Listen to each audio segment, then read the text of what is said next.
大家问千万字，大家要和大家做伙来捌一日。这几年有袂少烤鱼的人工棒市场，嘛有一寡餐厅出烤鱼料理。今仔日要甲大家小解这一日，咱同齐来看到，这就是烤鱼的烤，塔克烤第八条。古早台语字典解说有一个音是五，嘛是第八条。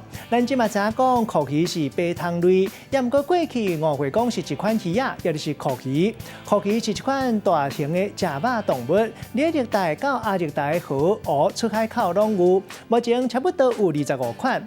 古早新名魁星徛的想象动物，也就是烤鱼。因为烤鱼足歹，会当辟邪保护囡仔。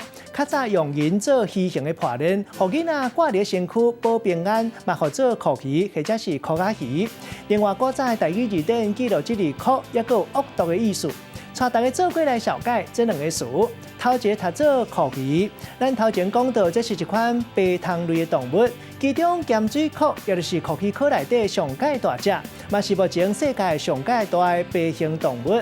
第二个词读做烤鸭鱼，这是一款用银做的海洋型白鸭，做互囡仔带伫身躯边，都会当来辟邪。咱用一句话来举例，甲这两个词合做伙。